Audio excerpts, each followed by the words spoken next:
Assalamu alaikum wa rahmatullahi wa barakatuh. Good afternoon, good evening, whenever you're listening to this video clip. It's Rushdie here from the Safa Educational Foundation. And just recording a quick message to wish you all a blessed Dhul Hijjah. Specifically, wishing you all a blessed first 10 days of Dhul Hijjah. I'm just going to share a few words, thoughts on these first 10 days. With you, if anyone willing to listen to it, inshallah. So we are now in the first 10 days of Dhul Hijjah, and these 10 days of Dhul Hijjah are the best 10 days in the whole year. The best 10 days in the whole year to do good deeds. There are no 10 days better than it in the whole year. And Ramadan has the best nights, the last 10 nights, and Laylatul Qadr being the best of the nights. But in terms of days, the first 10 days of Dhul Hijjah are even greater than the days of Ramadan, which is why our scholars encourage us greatly to do as much good actions and good deeds as we can during these 10 days, seeking the pleasure of Allah subhanahu wa ta'ala. So strive your best and do what you can, and encourage your friends and family to do a little bit extra and push during these 10 days of Dhul Hijjah, the best 10 days of the year. Now in these 10 days also comes a special ibadah which you can only do once a year, namely is the Qurban, also known as the Udhiyah. Now the Qurban it's all about sacrifice. Obviously outwardly we're sacrificing an animal in order to please Allah subhanahu wa ta'ala, and following in the footsteps of Nabi Ibrahim alayhi salam, and following in the sunnah of our Rasul sallallahu alayhi wa sallam. And it's all about sacrifice. It can be expensive, but it's a once-a-year opportunity. And just like Ramadan, it's another thing where we don't know if we will be here again next year to have this opportunity presented to us to do good actions towards Allah subhanahu wa ta'ala. So I encourage everyone to give Qurban this year before Eid al-Adha in whatever way possible. You can give a sheep or a goat as one person, or if that's too expensive, if you can find 6 other people, totaling a group of 7, you can split the cost of 1 cow amongst 7 people. You can each take a portion, and that will help reduce the cost down too.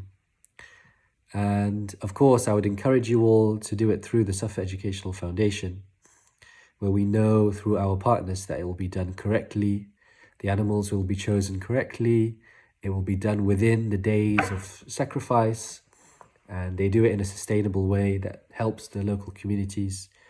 But there are lots of options out there. Just whoever you do it with, make sure you do the Qurban this year, please.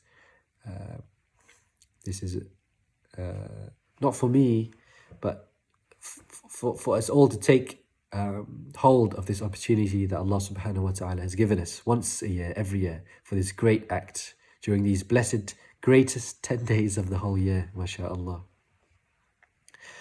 And we'll learn more about the virtues of these 10 days and of Qurban through some programs we're going to be putting on over the next 9-10 days. So please do keep a lookout on our social media for some programs we will be doing, both live streamed and in person. We are planning a in-person gathering for the day of Arafah, the 9th of Dhul Hijjah, which will be next Tuesday, inshallah. And then it will be Eid al-Adha the next day. So anyway, with all that said, I just came on here to encourage everyone to try their very best during these first 10 days. I know it's difficult and we're all working. Some of us have families and lots of commitments. But these 10 days will not be here again until another whole year has passed by. So take the most that you can. And ibadah comes in all different forms. It could be as something as small but as powerful as an intention, a niyyah or a dua, a kind word, whatever it is that acts with the highest of intentions and purest of intentions, seeking only Allah's pleasure. It could be worth more than any other action you've ever done. So that said, Alhamdulillahi Rabbil Alameen, Hamdan yuwafi ni'mahu kafi mazida, wa sallallahu ala Sayyidina Muhammad wa ala alihi wa sahbihi ajma'een. May Allah allow us all to gain His pleasure during these 10 days of Dhul Hijjah. We ask Allah subhanahu wa ta'ala to give us the ability and understanding to perform well and to perform things which please Him, and for us to stay away, especially stay away from anything that comes close to earning His displeasure, let alone what has been forbidden from Him, by Him. And we ask Allah subhanahu wa ta'ala to forgive us of our shortcomings, for we are weak and we fall and we falter, but we ask Allah to forgive us and to cover our wrongdoings and illnesses, and to heal us and to heal all of us and to guide us through His beloved, the chosen one, our teacher, Al-Mustafa Rasulullah sallallahu alayhi wa alihi wa sallam. Assalamu alaikum wa rahmatullahi wa barakatuh.